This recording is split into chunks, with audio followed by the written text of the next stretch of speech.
Assalamualaikum warahmatullahi wabarakatuh.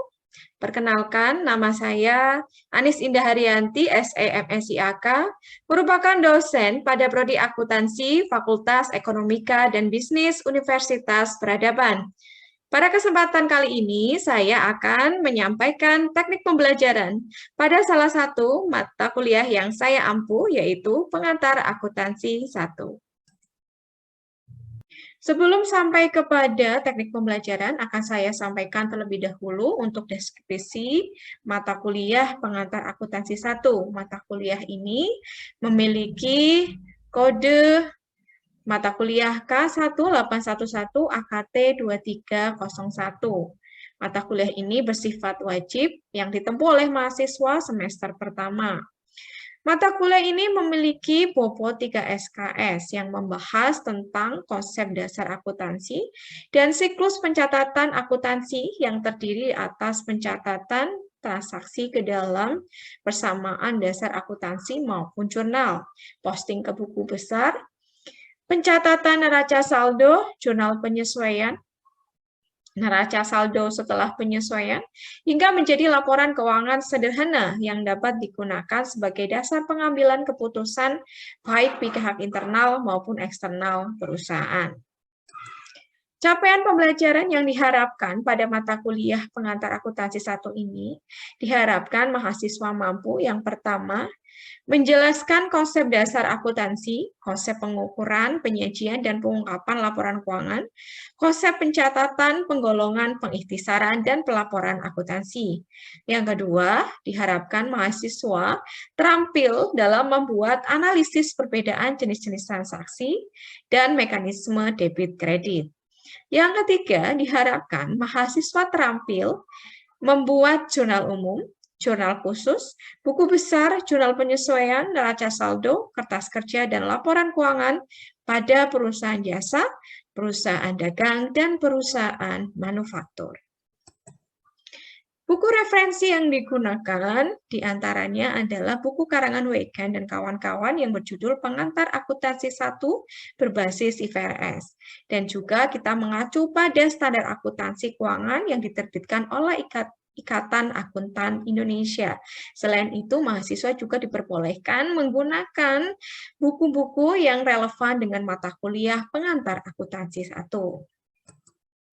Untuk materi perkuliahan dilaksanakan selama 14 pertemuan atau 14 sesi disertai dengan UTS dan UAS. Dan materi ini sudah disampaikan pada awal perkuliahan pada kontrak pembelajaran. Untuk sesi yang pertama, ini membahas mengenai konsep dasar akuntansi, persamaan dasar akuntansi, saldo normal akun, yaitu mekanisme debit dan kredit. Kemudian pada sesi yang kedua, membahas siklus perusahaan jasa, transaksi, dan jurnal umum. Pada sesi yang ketiga, siklus perusahaan jasa membahas buku besar. Sesi yang keempat, siklus perusahaan jasa, membahas jurnal penyesuaian. Kemudian sesi yang kelima masih membahas siklus perusahaan jasa, yaitu neraca saldo. Kemudian sesi yang keenam, ini membahas materi terkait penyusunan laporan keuangan pada perusahaan jasa yang terdiri dari laporan laba rugi, perubahan ekuitas, dan posisi keuangan. Kemudian sesi yang ketujuh, ini membahas terkait siklus perusahaan jasa, yaitu jurnal penutup dan jurnal pembalik. Kemudian pada sesi yang ke-8, ini membahas siklus perusahaan dagang, yaitu jurnal umum. Kemudian pada sesi yang ke-9, ini membahas siklus perusahaan dagang, yaitu jurnal khusus yang terdiri dari 4 jurnal, yaitu jurnal penerimaan kas, jurnal pengeluaran kas, jurnal pembelian, dan jurnal penjualan. Kemudian, pada sesi yang ke-10, ini membahas siklus perusahaan dagang, yaitu terkait buku besar. Kemudian, pada sesi yang ke-11, ini membahas siklus perusahaan dagang, yaitu menyusun laporan keuangan. Kemudian, sesi yang ke-12, ini sudah masuk perusahaan manufaktur, yaitu membahas jurnal umum pada perusahaan manufaktur. Kemudian pada sesi yang ke-13 ini menyusun jurnal penyesuaian pada perusahaan manufaktur. Dan yang terakhir pada sesi yang ke-14 adalah materi terkait laporan keuangan perusahaan manufaktur. Kemudian untuk UTS ini dilaksanakan setelah sesi 7 dan untuk UAS dilaksanakan setelah sesi 14. Untuk kali ini saya akan menyampaikan teknik pembelajaran pada mata kuliah pengantar akuntansi 1, yaitu teknik pembelajaran Delivery, Interaction, and Assessment. Yang pertama yaitu delivery, bagaimana dosen mampu menyampaikan materi agar bisa diterima dengan baik oleh mahasiswa. Pada mata kuliah yang saya ampu ini, saya menggunakan model pembelajaran dan metode pembelajaran. Di antaranya untuk model pembelajaran adalah case study dan project based learning. Untuk case study, ini biasanya mahasiswa diberikan soal-soal kasus atau studi kasus yang berkaitan dengan siklus akuntansi. Kemudian untuk project based learning, ini mahasiswa diberikan tugas yaitu secara kelompok, yaitu menyusun laporan keuangan perusahaan jasa UMKM yang berada di sekitar rumah atau tempat tinggal mahasiswa. Ini khususnya adalah perusahaan jasa yang belum pernah menyusun laporan keuangannya mereka. Sehingga pada project based learning ini diharapkan mahasiswa mampu membantu mereka dalam menyusun laporan keuangan, walaupun masih secara sederhana dan dalam penyusunan satu periode akuntansi yang 1 bulan. Jadi, dengan project based learning ini, selain mahasiswa mampu memahami secara materi, juga bisa mengaplikasikannya secara real dalam dunia nyata, dan juga memberikan sumbangsi secara nyata atas mata kuliah yang sudah diampu. Kemudian untuk metode pembelajaran ini dilakukan melalui berbagai cara atau metode, yaitu ceramah, diskusi, simulasi, latihan soal, dan mini project yang berkaitan dengan project based learning yang sudah saya sampaikan sebelumnya. Kemudian untuk yang kedua, yaitu interaction, yaitu merupakan interaksi antara dosen dengan mahasiswa. Interaksi yang saya lakukan dengan mahasiswa ini dilakukan melalui media pembelajaran. Di antaranya adalah Zoom meeting, yaitu dilaksanakan ketika dilakukan perkuliahan secara daring. Kemudian yang kedua adalah YouTube. Saya akan men-share link-link YouTube yang berkaitan dengan materi perkuliahan. Kemudian saya gunakan Google Form, itu digunakan untuk daftar hadir dan kuis. Kemudian WhatsApp Group, ini digunakan sebagai sarana komunikasi antara saya dengan mahasiswa yang digunakan untuk nge-share berbagai materi, link YouTube, maupun tugas, serta untuk koordinasi perkuliahan. Untuk tugas-tugas mahasiswa, ini ada 3. Yang pertama yaitu studi kasus yang terkait dengan siklus akuntansi. Kemudian mini proyek yang dilakukan secara kelompok, yaitu menyusun laporan keuangan pada satu UMKM perusahaan jasa. Kemudian makalah dan presentasi kelas atas hasil dari mini proyek yang sudah mereka laksanakan. Kemudian yang terakhir, yaitu untuk teknik pembelajarannya dari DIA tadi, ya, Delivery, Interaction, and Assessment. Yang terakhir di sini adalah assessment, yaitu sistem penilaian. Untuk sistem penilaian, saya memfokuskan pada 3 hal sebagai berikut. Yang pertama adalah ketepatan dalam pencatatan akuntansi pada setiap siklus akuntansi. Kemudian yang kedua adalah ketepatan proyek atau makalah yang dibuat mahasiswa. Kemudian yang ketiga adalah keaktifan berpartisipasi dalam diskusi. Kemudian untuk bobot nilai saya bagi menjadi berbagai porsi, di antaranya 10% pada kehadiran, 20% untuk tugas atau kuis, 20% untuk proyek, sedangkan 25% untuk UTS, dan 25% lagi untuk UAS. Demikian yang dapat saya sampaikan terkait teknik pembelajaran pada mata kuliah pengantar akuntansi 1. Untuk selanjutnya akan dipertunjukkan salah satu pertemuan secara daring pada mata kuliah pengantar akuntansi 1. Ya, bismillahirrahmanirrahim. Assalamualaikum warahmatullahi wabarakatuh. Waalaikumsalam warahmatullahi wabarakatuh. Ya, selamat pagi teman-teman mahasiswa Universitas Peradaban. Bagaimanakah kabarnya? Alhamdulillah baik, Bu. Alhamdulillah baik dan sehat ya. Ya, walaupun di masa pandemi seperti ini, semoga kita selalu dalam keadaan sehat walafiat ya. Oke, baik. Sebelum kita mulai perkuliahan, izinkan Ibu untuk share screen terlebih dahulu ya untuk materi pada hari ini. Oke, sudah terlihat di monitor saudara? Sudah, Bu. Oke.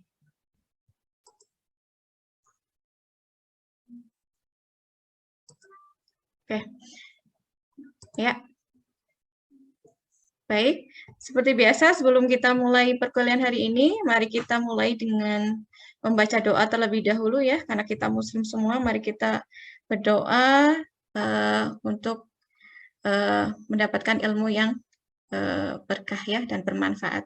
Bismillahirrahmanirrahim. Raditu billahi robba wa bil islami dina wa bi Muhammadin nabiyya wa rasulullah. Rabbi sidni ilma warzuqni fahma asyhadu alla ilaha illallah wa asyhadu anna Muhammadur Rasulullah. Amin amin. Ya, baik, selamat pagi teman-teman mahasiswa semua. Pada hari ini kita akan mempelajari satu materi ya terkait mata kuliah pengantar akuntansi 1 ya. Minggu kemarin kita sudah membahas terkait konsep dasar akuntansi, kemudian juga sudah membahas tentang persamaan dasar akuntansi. Ya, persamaan dasar akuntansi juga kita juga sudah membahas tentang mekanisme debit dan kredit. Nah, sebelum kita akan memasuki materi selanjutnya yaitu siklus akuntansi nih. Yang namanya siklus itu kan aliran ya, aliran. Nah, alirannya aliran apa? Aliran pencatatan ya, aliran pencatatan keuangan ya. Pencatatan keuangan dan akuntansi pada suatu perusahaan. Dan pada awal sesi ini, di sesi yang kedua ini, kita akan membahas siklus akuntansi perusahaan jasa, khususnya transaksi dan jurnal umum. Nah, kembali lagi yang namanya siklus akuntansi itu akan aliran ya, aliran pencatatan dari sumber datanya ya, dari transaksi, kemudian diproses ya, diproses, kemudian yang pada akhirnya keluarnya adalah bentuknya adalah laporan keuangan. Nah, oke. Yang kita bahas adalah siklus akuntansi perusahaan jasa. Nah, apa sih? Dan sebelum sampai ke pengertian perusahaan jasa, tujuan pembelajaran kita kali ini ya diharapkan saudara itu mampu menjelaskan karakteristik perusahaan jasa, kemudian mampu menjelaskan tahap pencatatan akuntansi pada perusahaan jasa, memahami jenis-jenis transaksi, memahami jurnal umum, dan saudara mampu nih mencatat transaksi pada jurnal umum. Ini yang Ibu harapkan sekali, saudara mampu mencatat transaksi pada jurnal umum. Oke. Nah, ya untuk peta konsepnya, siklus akuntansi perusahaan jasa itu sebetulnya membahas 4 hal ya. Yang pertama adalah karakteristik perusahaan jasa, seperti apa itu ciri-ciri perusahaan jasa, kemudian tahap pencatatannya seperti apa, kemudian tahap pengiktisarannya bagaimana, sampai kepada tahap pelaporan.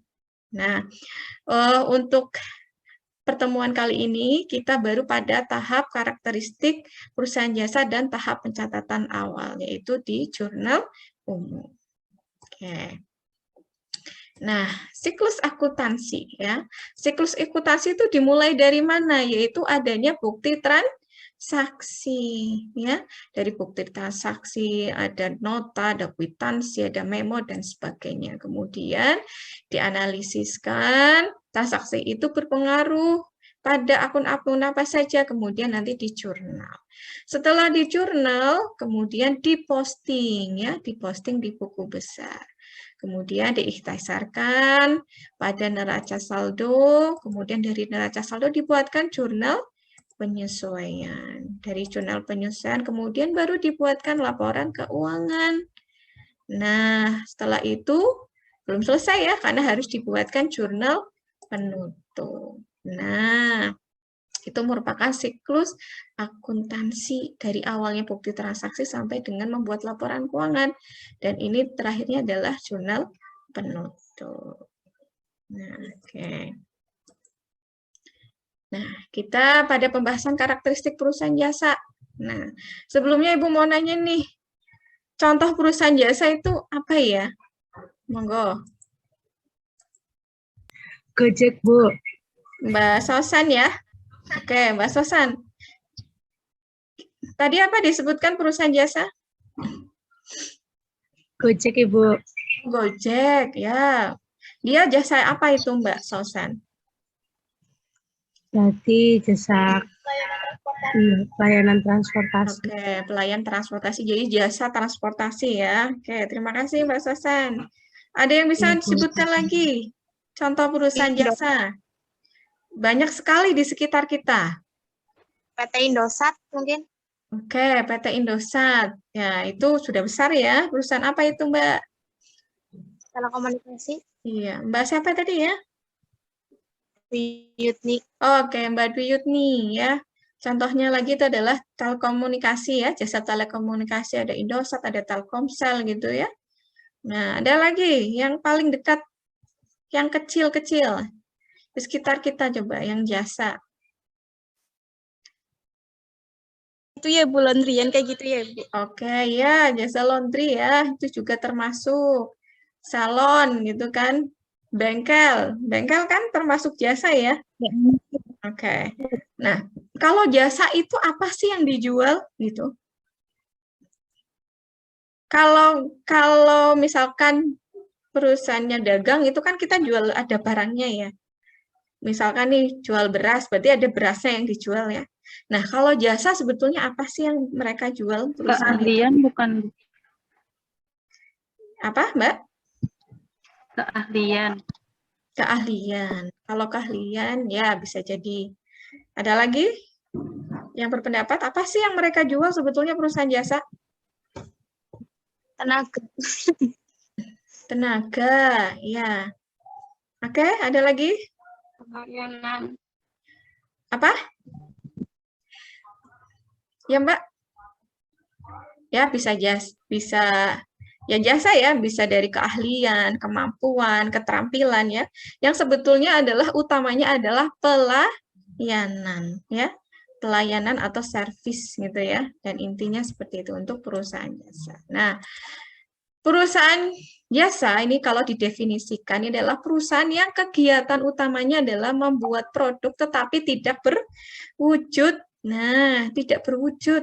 Kalau beras, sepatu, buku, laptop itu kan berwujud. Kalau ini tidak berwujud. Karena berupa jasa atau layanan dengan tujuan untuk mencari laba atau melayani masyarakat. Tadi sudah disebutkan oleh teman-teman kalian ya. Contohnya ada Gojek, ada Indosat, dan sebagainya. Nah, ciri-cirinya adalah menawarkan produk yang tidak berwujud. Nah, ini ya, ada, kalau kita lihat gambarnya di sini ya, ada jasa transportasi, ya, PT KAI ini kalau yang di Indonesia ya, pesawat terbang gitu kan, pelayanan ya. Mereka tidak jual pesawatnya ya, tapi melayani penumpang gitu kan, dari satu tempat ke tempat yang lain. Oke, standar harga untuk suatu layanan yang ditawarkan ini jasa sulit diukur karena apa? Tidak ada standarnya kecuali kalau beras itu kan dari harga pasar ya, dari pemerintah yang melakukan controlling ya harga pasar di pasaran bebas berapa misalkan 1 kilo untuk beras IM misalkan 10.000 gitu kan ya.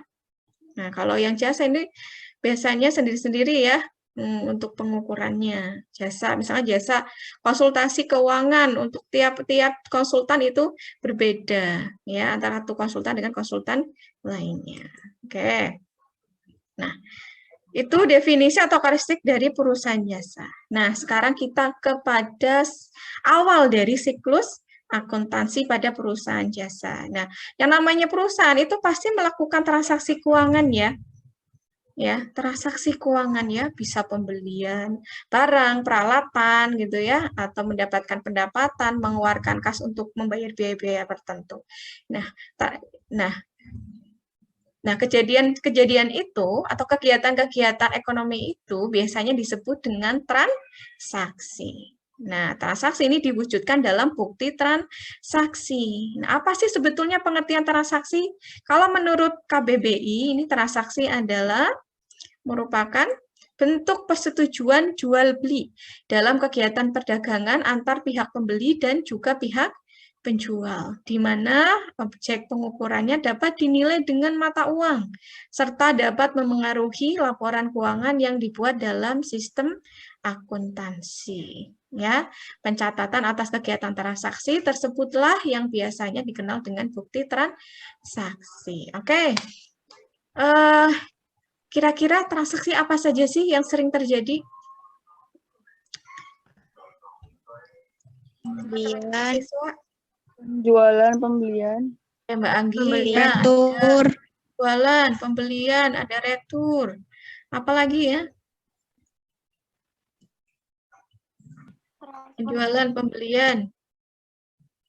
Apalagi? utang, Utang. Oke, ya. Itu beberapa jenis transaksi yang sering terjadi. Nah, oke. Jadi intinya adalah mempengaruhi posisi keuangan. Kalau transaksi itu tidak membuat posisi keuangan itu berubah, maka bukan disebut dengan transaksi. Contohnya apa? Contohnya apa kira-kira? Misalkan ada rapat nih, ya. Rapat keputusan perubahan manajemen gitu ya, perubahan manajer gitu ya, pengangkatan manajer. Apakah itu sudah disebut dengan transaksi? Rapatnya? Belum ya, karena tidak mempengaruhi posisi keuangan, tidak mempengaruhi uang kasnya, ya. Kecuali adalah pengeluaran konsumsi untuk biaya rapat. Ya, itulah baru disebut dengan transaksi karena ada uang konsumsi. Konsumsinya dengan membeli makanan. Ya, makanan mempengaruhi uang kas. Nah, mempengaruhi posisi keuangan yang mengurangi nilai uang kas karena kas itu sudah dikeluarkan untuk membayar biaya konsumsi. Oke, ya. Jadi bisa dibedakan ya. Kalau memang sudah bisa mempengaruhi posisi keuangan, itu disebut dengan transaksi. Dan transaksi itu harus ada bukti transaksi. Kenapa kira-kira?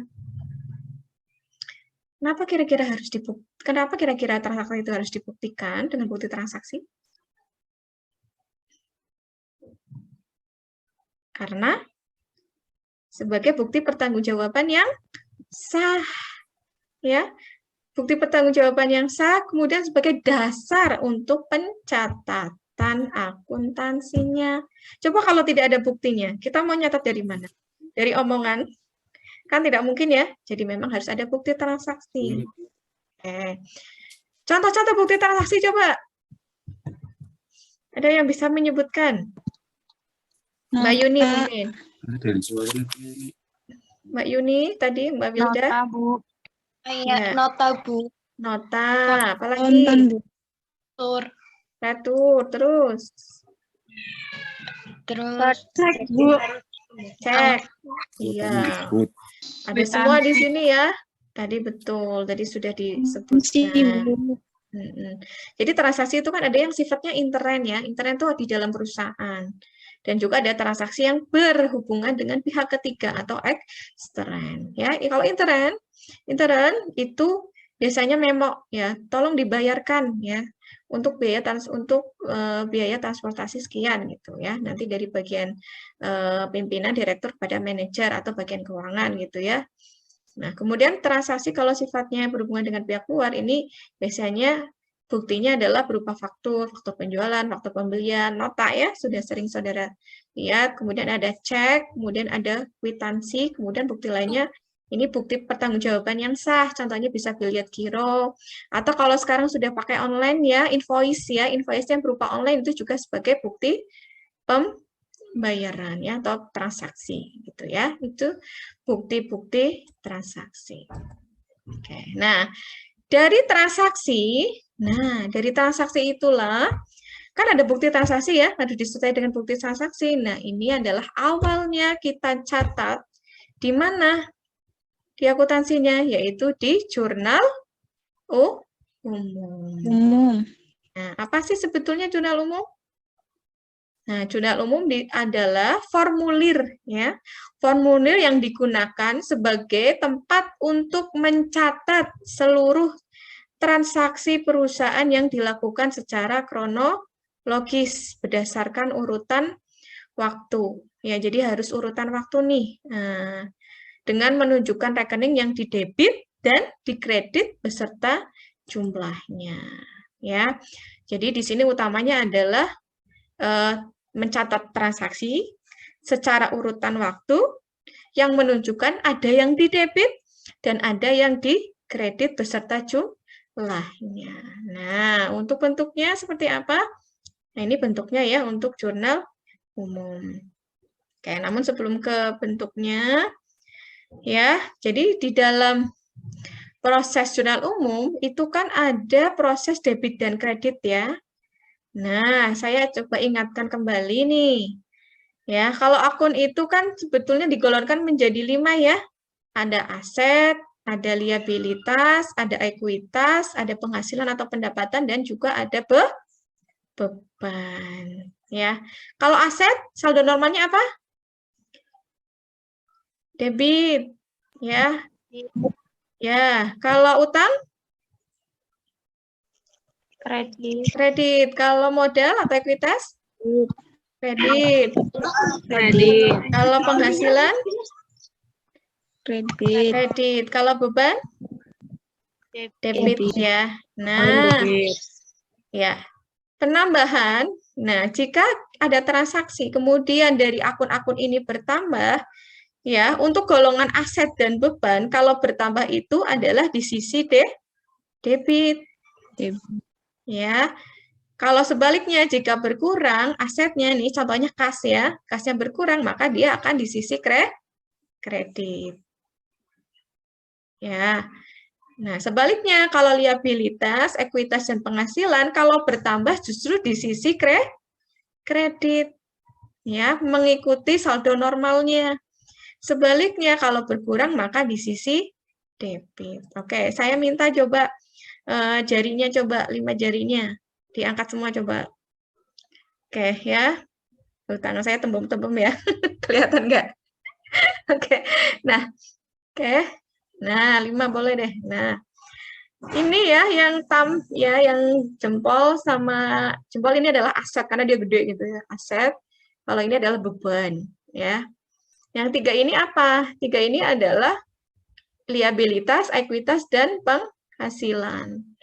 Diingat-ingat nih, kalau yang kita telungkupin nih, kita temukan antara jari jempol dengan jari kelingking. Nah, ini apa? Ini aset dan beban, artinya dia debit, D gitu ya. Nah, kalau yang ketiga ini seperti huruf K, ya, kredit. Oke, begitu ya. Jadi cara mudahnya, ingetin seperti itu. Ini aset, oh ya kalau aset bertambah sama beban, bertambah, dia akan di sisi debit. Nah, kalau utang, modal, sama penghasilan, kalau bertambah dia di sisi kredit. Gitu ya. Oke, jadi kalau misalkan nih ada beban listrik, ya beban listriknya di debit atau di kredit?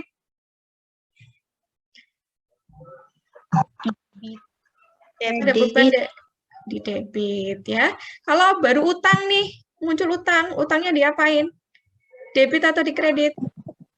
Kredit. Di kredit ya.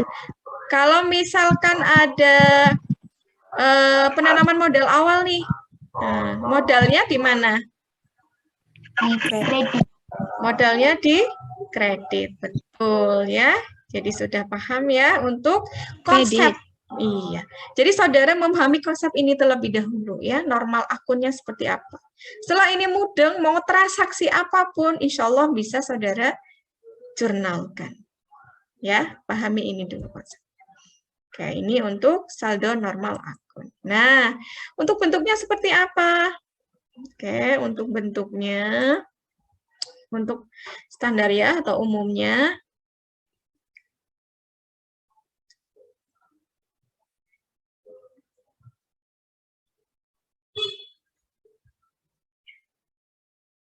untuk umumnya di sini ada jurnal umum ya, judulnya ya ada jurnal umum, kemudian ada halaman.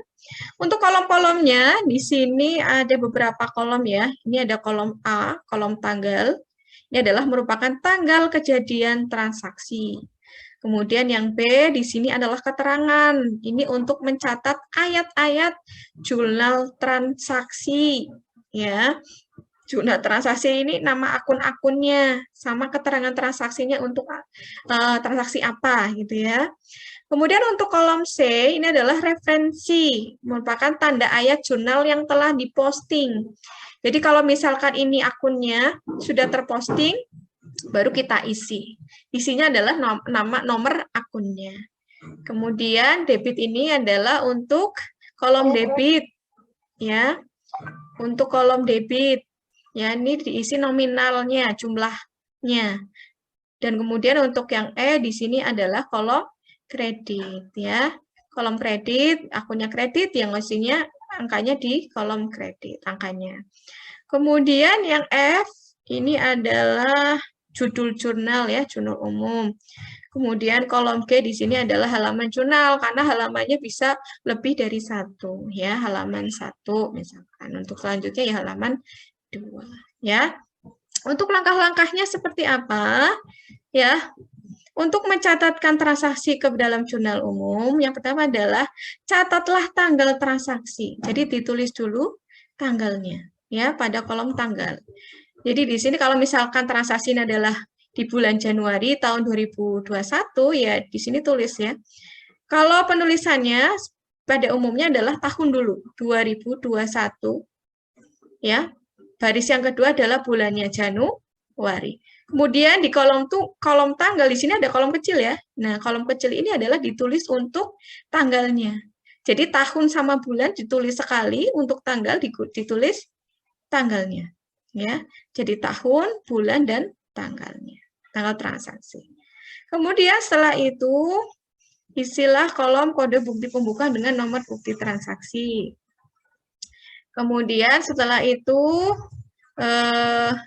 ini kalau ada kode buktinya ya, kalau tidak ada ya langsung saja kepada penulisan kolom akunnya pada kolom keterangan ya. Misalkan akunnya adalah kas sama modal ya. Jadi nanti di baris pertama kas, baris yang kedua adalah modal. Dan perlu diketahui bahwa antara yang baris pertama dengan baris kedua harus ada jarak ya. Kalau itu untuk membedakan mana yang debit, mana yang kredit. Nah, kemudian langkah yang keempat adalah menuliskan pada kolom debit dan kredit sesuai dengan jumlah transaksinya. Oke, begitu ya untuk format jurnal umum dan bagaimana cara pencatatannya di jurnal umum. Nah, oke.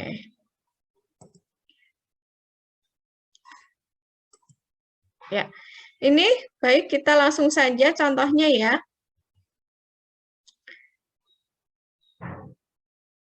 Kita contohnya di sini adalah di jurnal umum ya. Ini transaksi tanggal 1 Januari tahun 2020, Tuan Najib melakukan penyetoran sebesar 25 juta ke kas perusahaan sebagai modal awal dari Yasmin Laundry. Nah, di sini ada perusahaan jasa Yasmin Laundry. Ya. Nah, pencatatannya bagaimana? Nah, pertama adalah kita nyatet tanggalnya. Tanggalnya adalah tanggal 1 Januari 2020, kita tuliskan tahunnya 2020, bulan Januari, tanggal 1. Nah, yang kedua kita menuliskan di kolom akun atau keterangan. Nah, kita lihat di sini, transaksinya apa? Kita analisiskan transaksinya. Melakukan penyetoran modal awal. Berarti apa yang berpengaruh? Debitnya apa, kreditnya apa? Coba. Kas dan modal. Iya. Ya, jadi kasnya bertambah, modalnya juga bertambah ya. Jadi kasnya di debit, modalnya di kredit, dan jangan lupa ini diberikan keterangan transaksinya merupakan setoran modal awal ya. Kemudian kita baru menuliskan jumlahnya di kolom debit 25 juta untuk kas dan kredit 25 juta untuk modal. Oke. Selanjutnya, tanggal 3 Januari 2020, Yasmin Laundry membayar sewa ruko selama setahun sebesar 12 juta. Oke, kita tuliskan tanggalnya ya, tanggal 3 Januari 2020. Nah, membayar sewa ruko selama setahun. Debit kreditnya adalah sewa dibayar di muka. Ya, ini termasuk aset. Ya, pokoknya aset dibayar di muka ya. Jadi bayar dulu di awal, walaupun itu sewa ya, kita tetap akui itu sebagai aset. Sewa dibayar, cuman bunyinya adalah sewa dibayar di muka. Iya, bayarnya pakai apa? Kas. Kas ya. Walaupun di sini tidak ada keterangannya, tapi kita asumsikan adalah secara tunai ya. Dengan uang kas. Kasnya berkurang, berarti di sisi kredit 12 juta. Oke, selanjutnya tanggal 4 Januari 2020, Yasmin Laundry membeli perlengkapan laundry secara tunai sebesar 5 juta rupiah. Ya, yang berpengaruh apa ini debit kreditnya? Perlengkapan dan kas. Perlengkapan bertambah di debit 5 juta. Kas berkurang 5 juta. Oke. Ya, sebentar.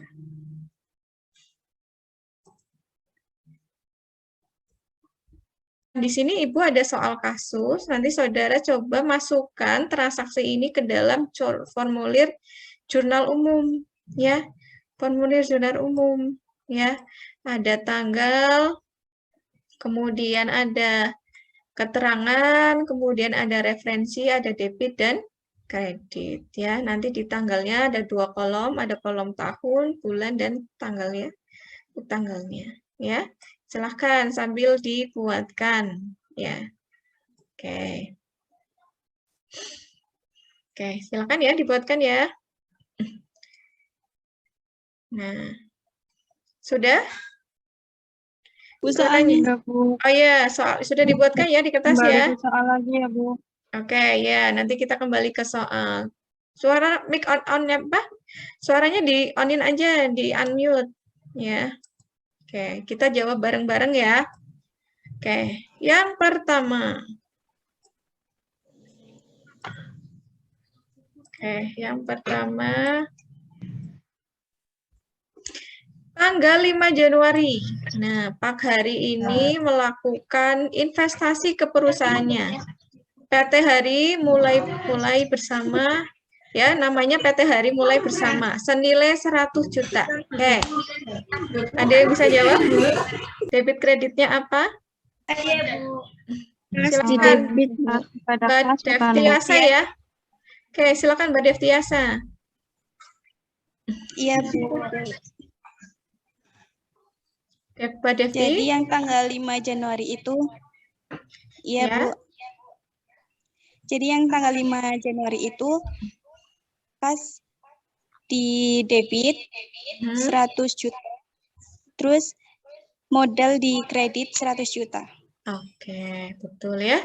Jadi debitnya adalah kas, kemudian kreditnya adalah modal. Betul, Mbak Devti. Sebentar, saya sambil dituliskan ya. Tadi tanggal berapa? Tanggal 5. Ya, kita tulis seperti ini. Tanggal 5. Kemudian debitnya adalah kas. Kreditnya adalah modal, ya. Judulnya adalah setoran modal awal. Setoran modal awal. Silakan dicatat ya sebagai latihan saudara ini. Tadi nilainya adalah 100 juta.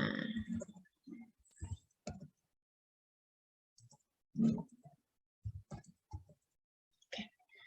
Ya, gampang ya, mudah ya untuk proses pencatatan transaksi ke jurnal umum. Selanjutnya, Tanggal 7, dibayarkan uang 20 juta untuk keperluan sewa kantornya setahun. Ada yang bisa jawab? Sewa di Kas pada Oke, beban Mbak sewa Dwi ya. Yutni ya. Oke, Mbak Dwi Yutni. kas di kredit. Oke, Mbak Dwi Yutni, coba. Tadi sudah duluan.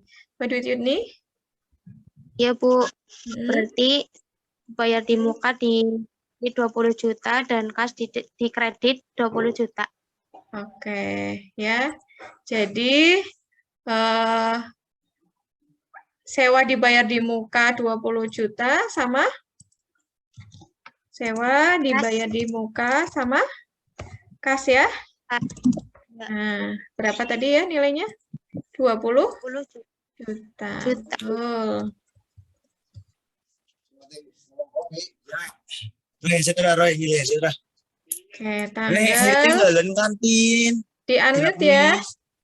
Mas Ahmad di-unmute ya kalau tidak soal ya, berkaitan dengan soal. Tanggal 7. Nah, begitu ya. Tulislah sewa kantor setahun. Nah, selanjutnya, yang ketiga. Tanggal 10 Januari membeli peralatan dan perlengkapan kantor dengan nilai masing-masing 10 juta dan 5 juta secara tunai. Nah, ini kita tambahkan Sinta secara... izin menjawab, Bu. Silahkan. Siapa ya?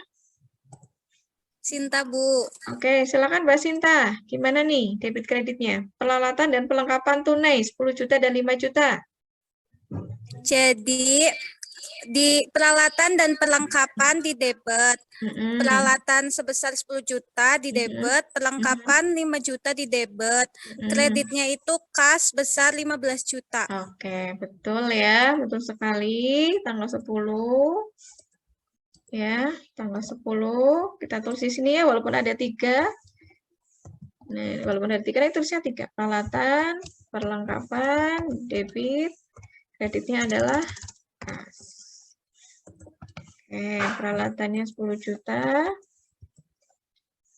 Perlengkapannya 5 juta. Jadi totalnya adalah 15 juta. Ya, begitu ya untuk gambaran umum pencatatan di jurnal umum. Selanjutnya nih masih ada soal. Tanggal 11 Januari, silakan. Menerima pendapatan tunai. Silakan, Mbak Syamsami apa ya? Atau siapa tadi? Ada yang mau jawab tadi ya? Iya, Bu. Ya. Berarti itu kas pada penjualan. Iya, Mbak siapa tadi? Sebesar Sahnas. Oh, Mbak Syahnas. Silakan Mbak Syahnas. Debitnya Kasnya apa, di Mbak? debit Iya, sebesar kas di debit. 20 juta. Ya. Penjualannya di kredit sebesar 20 juta. Karena Oke. secara tunai. Oke, betul sekali ya, Mbak Syahnas. Jadi debitnya adalah kas, kreditnya adalah penjualan. Oke. Selanjutnya ya. Nah, selanjutnya tanggal 5 Januari.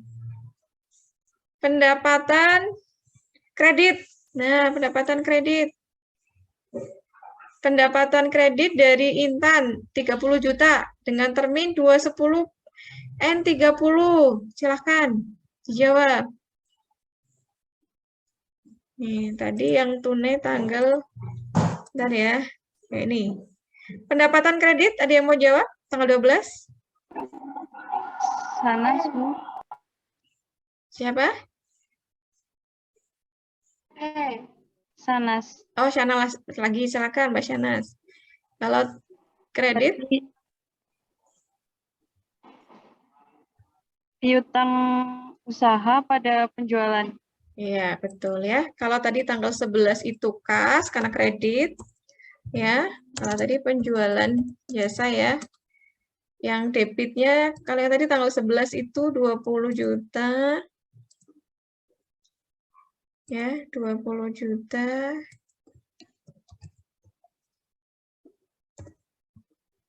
Kemudian yang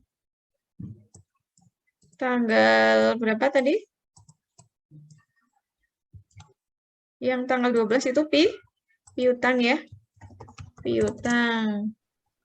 Piutang usaha. Di sini penjualan jasa. Jasa sebesar yang tanggal 12 tadi sebesar 30 juta. Oke. Oke, ya gitu ya.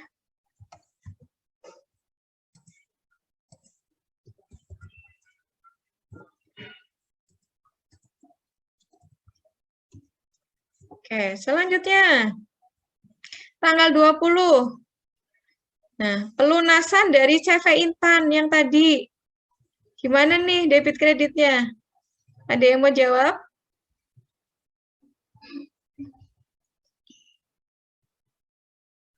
Ada yang bisa jawab nih yang tanggal 6. Tanggal 20, maaf. Soal nomor 6.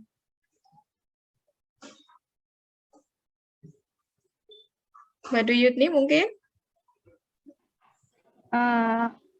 Piutang di kredit. Ya, gimana Mbak Duyut nih? Debitnya? Ya, debitnya kas. Kreditnya? Kreditnya Piutang. Piutang. Iya, satu lagi yang belum. Apa ya? Diskon. Iya, potongan penjualan. Kenapa? Potongan 2% itu. Betul. Ya, Mbak Sosan, kenapa dilakukan potongan penjualan? Kenapa ada akun itu? Karena pelunasannya itu dalam periode 8 hari, Bu. Oke. Sampai yang 10 hari. Iya, betul. Jadi, kita lihat bahwa di CV pada penjualan kepada CV Intan, di sini ada termin ya. Termin 210 N/30 itu artinya apa? Akan mendapatkan diskon atau potongan penjualan itu sebesar 2% kalau mampu dibayarkan dalam jangka 10 hari. Ya. Dan jangka pelunasan ini adalah jangka pelunasan ya untuk piutang ini adalah 30 hari. Ya, kalau lebih dari 10 hari berarti tidak mendapatkan potongan penjualan. Nah, debit kreditnya jadi gimana nih untuk angka-angkanya? Tanggal 20 ya. Oke, tanggal 20.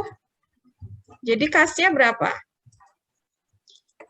Kas, kemudian ada potongan penjualan. Kreditnya adalah piutang usaha. Oke. Piutang usahanya seluruhnya nih yang terlunasi 30 juta kredit. Nah, potongannya berapa persen? 2% kali 30 juta. Berapa?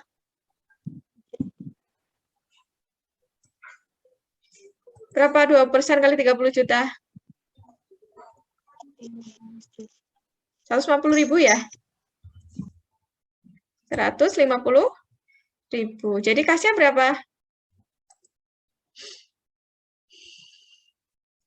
Kasnya adalah 29.850. Benar nggak? Bu, mohon maaf. Ya. Bu, maaf. 600.000 bukan? Berapa? 600.000, Ibu. Sorry, 600.000 ya. Kok saya jadi 150? 600. Ya, alhamdulillah berarti saudara mengamati nih. Betul, 600.000 ya, 2 kali 3 kok. Maaf. Jadi berapa untuk kasnya? 24. 29.400 ya? Iya. Oke, ya. Nah, jadi kalau ada pelunasan piutang dilihat tanggalnya, dilihat syaratnya, apakah ada mendapatkan potongan penjualan atau tidak. Ya, contohnya dalam kasus tadi ya, ada dapat potongan 2% dari total piutang. Nah, piutangnya dikredit, artinya nanti piutangnya sudah 0 ya. Sudah berkurang 30 juta. Kita terima kasih hanya 29.400.000. Oke, satu lagi. Tanggal 31 Januari membayar gaji pegawai sebesar 20 juta. Siapa nih yang mau jawab? beban gaji pada Bu. Iya, Bebannya betul. debit, Bu. Oke, jadi beban gaji sama Sama kas. ya, sebesar 20 juta. 20. Oke, ya. Oke, ya. Begitu ya, nanti dikasih keterangannya masing-masing. Baik, alhamdulillah ya.